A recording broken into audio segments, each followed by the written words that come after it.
I'm so excited para sa episode na to, which is all about poinsettia.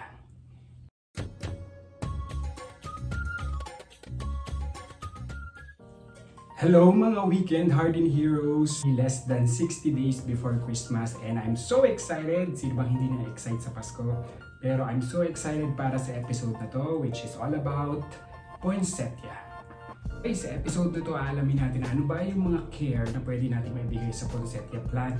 Last 2 weeks or last week ng October, kulay green pa rin. Anong petsa na darating na yung Pasko, green pa rin sila. So, by the end of this video, ituturo natin kung paano papulahin yung mga bracts ng poinsettia. Pero bago tayo magpatuloy sa video, isang maagang pamasko para kay HardinHero at para sa Weekend HardinHero community, paki-subscribe and paki-click ng notification bell and also like and comment para ma-share ni YouTube ang video na to para sa mga kakilala nyo na mahilig ding mag-alaga ng halaman at excited na ding magpasko.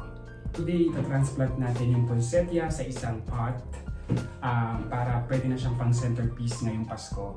At habang ginagawa natin yan, magkukwento tayo about poinsettia. So, ang poinsettia, sa mga hindi nakakaalam, ay nag-originate sa South America. So, South America, alam natin yung weather doon, medyo mainit, humid. Halos kapareho ng weather sa Philippines, and that's the reason kung bakit nabubuhay din sa Pilipinas ang poinsettia.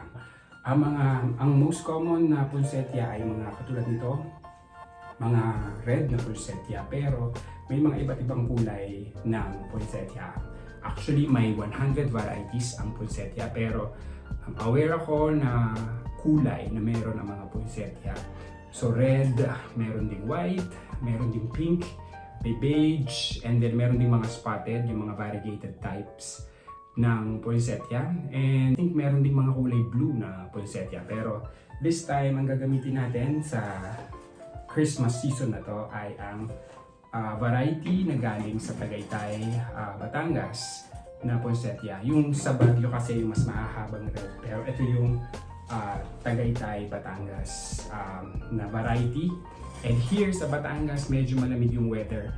And ito na yung time kapag nagsa-start ng lumamig. Perfect time para mag-start siyang mamula yung mga bracts ng ating poinsettia. Actually, hindi ito yung flower. Ang flower kasi ng poinsettia ay yung mga andito, yung mga of course alam naman natin yung flower can be considered as flower kung meron siyang petals, sepals, and all yung part ng flowers. Pero sa kaso ng poinsettia, hindi pa to yung flower niya. Ito ay yung tinatawag na bracts. Part pa rin siya ng leaves ng ating poinsettia plant. Okay, so diretso na tayo sa pangangalaga sa ating poinsettia plants. Right now, transplant tayo. Lalagay ko sa paso yung ating poinsettia. So nabili ko lang to sa weekend market. Mura lang naman siya, hindi pa siya pricey. Hindi pa siya talaga yung kumbaga peak ng market ng mga poinsettia, pero meron na siya sa mga malls. So ngayon ita-transplant na natin sa ating pang-centerpiece na paso itong ating poinsettia plant. Meron na siya mga holes for drainage and I have good quality of soil already. Ito yung mix ng compost plus rice hull. So magiging well hydrated naman yung ating halaman.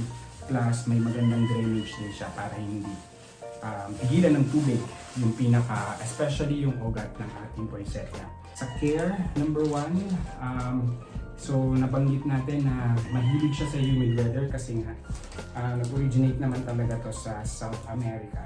Hindi na kailangan ng malamig na weather. So kung napapansin nyo sa mga malls, nasa labas siya, wala siya sa loob kasi ayaw nito ng malamig na weather, ayaw niya ng mga tinatamaan siya ng aircon and all.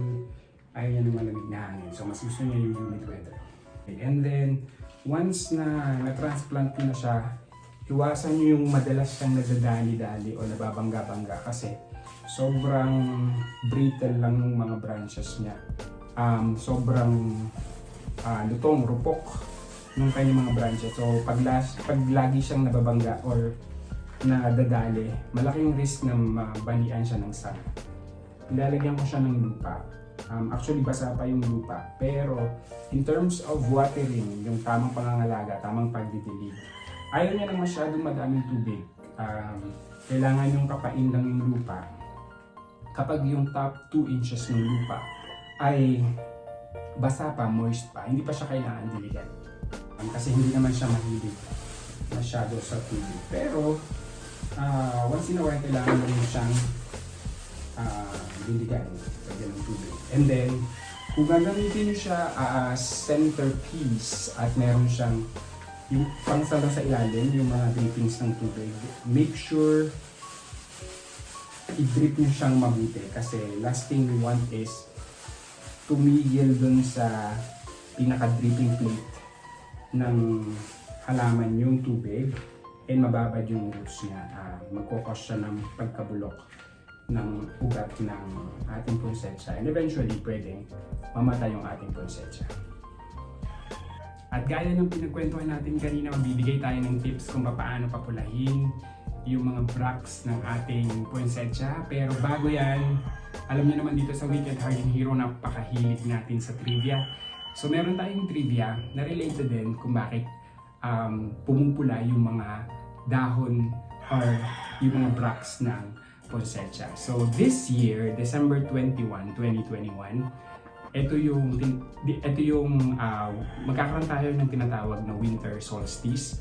Ano ba yung winter solstice? Sa mga hindi nakakaalam or mga nakalimot na nung mga lessons ng elementary sa science, ang winter solstice, ang araw, ang start or ang araw na may pinakamahabang gabi sa southern hemisphere at pinakamahabang araw sa northern hemisphere.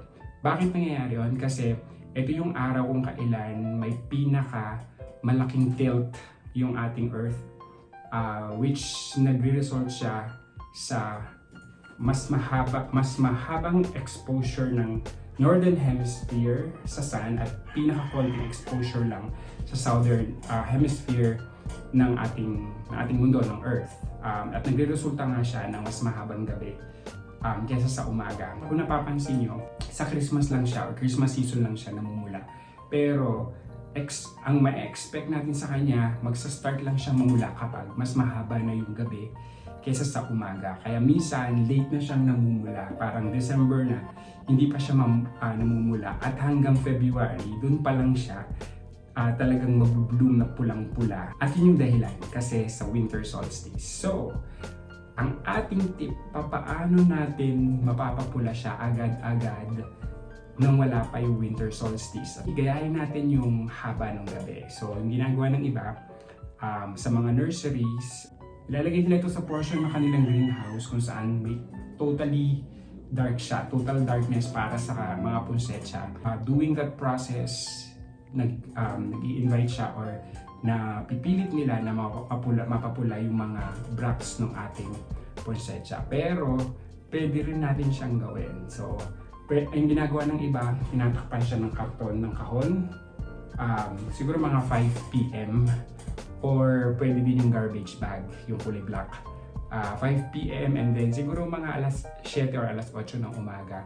Doon pa lang nila tatanggalin. Kasi syempre, kailangan pa rin nila ng sunlight para maganda pa rin yung dahon niya. Again, hindi direct sunlight ang kailangan niya. Kailangan lang niya ng bright environment pero hindi direct sunlight ang kailangan niya. Pero yun nga, kailangan meron siyang mahabang exposure sa nighttime. So madilim na environment ang kailangan niya para mamula yung mga bracts ng poinsettia. Sana meron kayong napulot at meron kayong natutunan sa pag-aalaga ng poinsettia. Mula kay Weekend Harden Hero, advance Merry Christmas sa ating lahat. I know this is an uncertain time or a challenging time for most of us. Pero syempre, tuloy pa rin ang Pasko. So, kailangan pa rin natin i-celebrate at kailangan pa rin natin magpasalamat. Less than 60 days or 60 days to go before Christmas. Ilagay nyo lang sa comment kung anong gusto nyong kantahin ko. No, just kidding. Kung ilagay nyo lang sa comments kung anong halaman or anong fruits or vegetable ang gusto nyong i-feature next dito sa Weekend Harden Hero. Maraming salamat. Happy weekend and let's grow!